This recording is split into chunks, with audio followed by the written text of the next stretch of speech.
Olá, muito boa tarde. Está começando o Multicidades. Aqui neste espaço nós debatemos assuntos envolvendo os municípios. Eu sou o Glauco Paza e fico com você a partir de agora aqui na tela do Multi RS. E no programa de hoje vamos falar sobre Porto Alegre ter alcançado a nota B junto à Organização Internacional de Carbono. Afinal, o que isso significa, hein?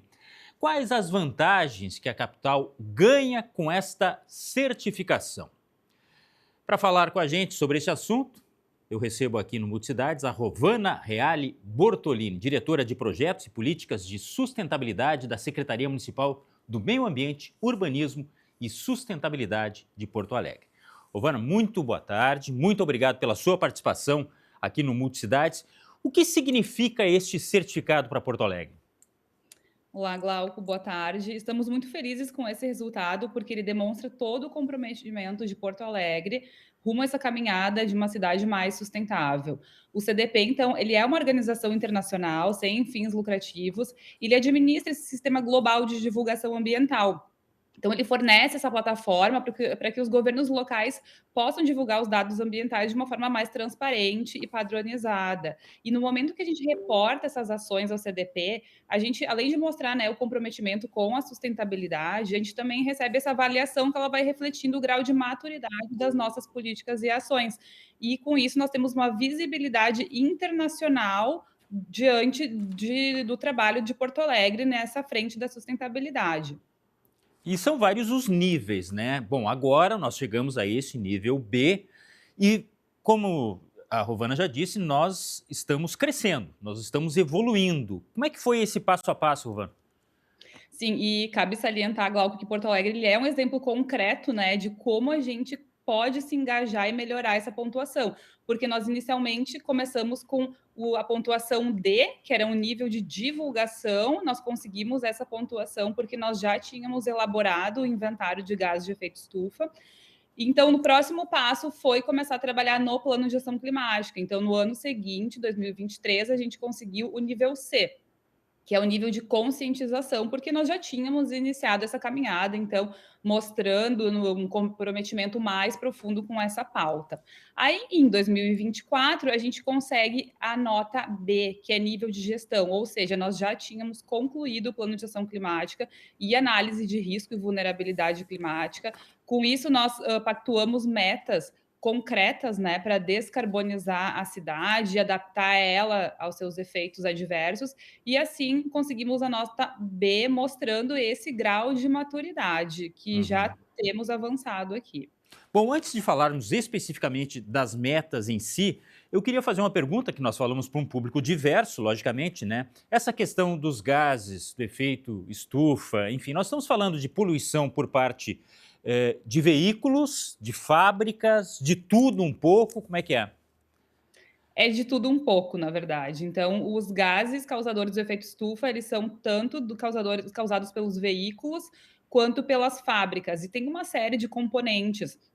A gente fala ali que é o carbono equivalente, né? Porque isso equivale a uma diversidade de gases, mas ele é emitido tanto pelos veículos, por isso que a gente tem uma emissão mais forte aqui em Porto Alegre, pelo transporte, que é o setor que mais emite, com 67% do total de emissões da cidade. Em segundo lugar, nós temos a energia estacionária, que equivale a 23% das emissões. O que é energia estacionária? É a energia que é utilizada para colocar os nossos edifícios em funcionamento. Hum, Basicamente, energia elétrica e o uso de gás.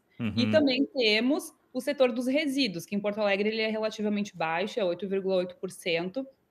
E como nós enviamos o nosso resíduo para um aterro, onde há captura de metano, nós não temos isso, não entra na nossa conta. O que são esses 8% é o esgoto a céu aberto ou a forma de tratamento do nosso esgoto que libera alguns gases. Então, Uhum. o que a gente tem que combater mesmo é a questão forte do transporte, principalmente pelos veículos individuais motorizados que emitem muitos gases. E aí entramos então no assunto metas, né? Isso está traçado de forma concreta? Como é que a gente pode falar de expectativa de futuro em relação a o que pode ser feito para melhorar ainda mais esse índice?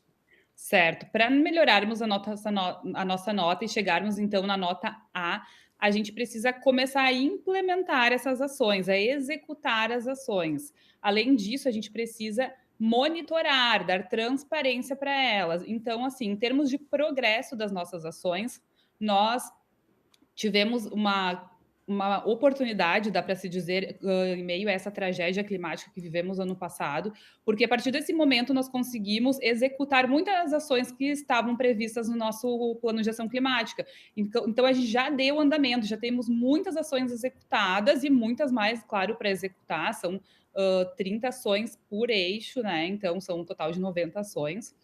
E a evolução das emissões também temos que trabalhar nesse quesito, como? Fazendo inventários ao longo do tempo, para verificar se essas emissões de gases estão diminuindo. Além disso, comentei, temos que fazer o reporte, né, e monitoramento disso nós já estamos fazendo. Fizemos um termo de cooperação, na verdade, que foi uma doação de uma startup através da modelagem de uma plataforma, que é um sistema de monitoramento das ações do PLAC, onde ali nós temos definidas as metas, os indicadores, quem são as secretarias que vão ter que preencher, para justamente dar transparência e acompanhar a evolução da implementação dessas ações do nosso. Sim, tudo às claras, para todos terem os seus referenciais muito bem explícitos, né? Agora, é uma questão de conscientização ainda? Qual é o maior entrave, Rovana? Com certeza, a educação ambiental, conscientização é um entrave. Não basta nós trabalharmos nessa pauta se a população também não se engajar. E é por isso que é importante, né?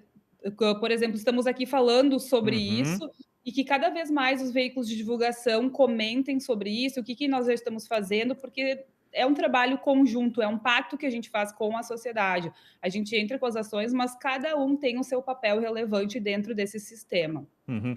E é curioso, Rovana, não sei se você concorda, eu falo aí pela minha geração, tá?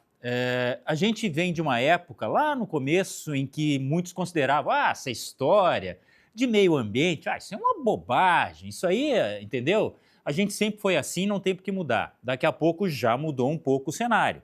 Nós temos hoje uma mudança completa. Inclusive, o que está acontecendo no nosso meio ambiente serve, se não serviu até agora, serve de um grande alerta.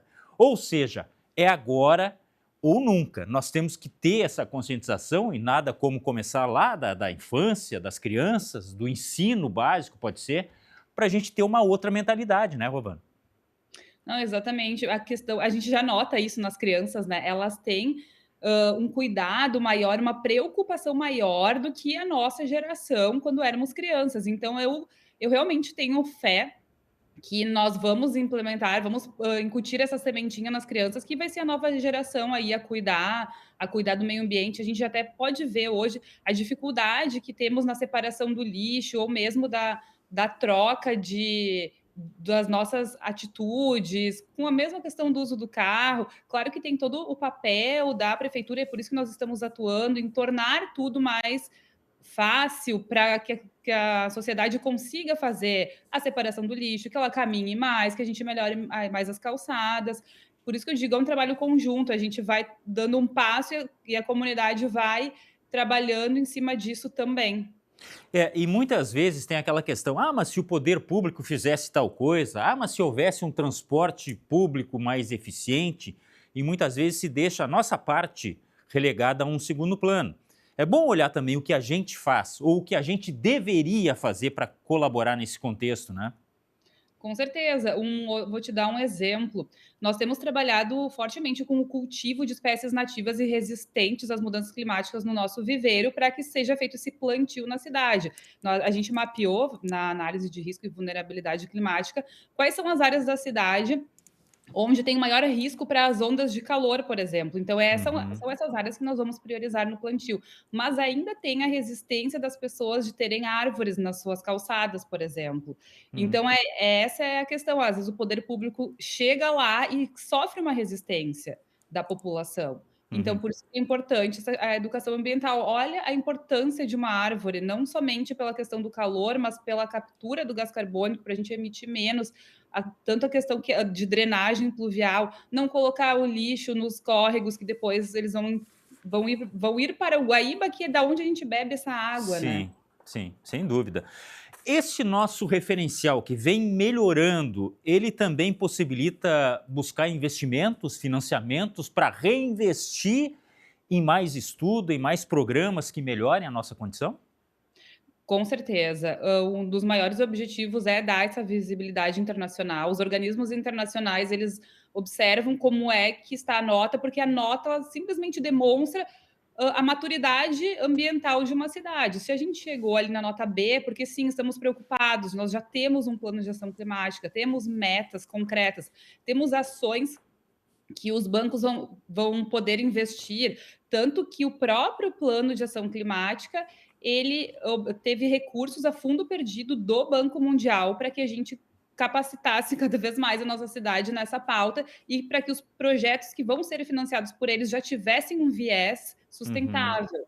Então, isso sim, temos uma série de organismos internacionais que estão interessados em financiamentos ou mesmo recursos a fundo perdido para que a gente consiga implementar o plano de ação climática. Só para terminar, isso acontece a nível mundial, né? Nós estamos falando de um programa a nível mundial.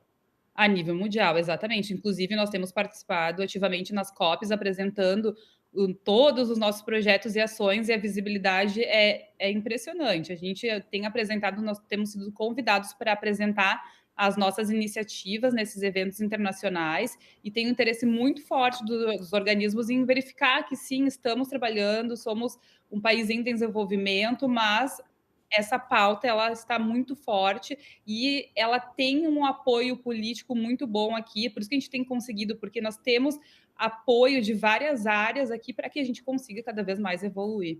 Ou seja, este é o momento. Muito orgulho, quero estender aqui os parabéns e, logicamente, que a gente continue nesse processo aí, que mais notícias boas venham no que diz respeito a este assunto. Quero agradecer a Rovana Bortolini, diretora de Projetos e Políticas de Sustentabilidade da Secretaria do Meio Ambiente, Urbanismo e Sustentabilidade de Porto Alegre. Muito obrigado pela sua presença no Multicidades e um bom trabalho.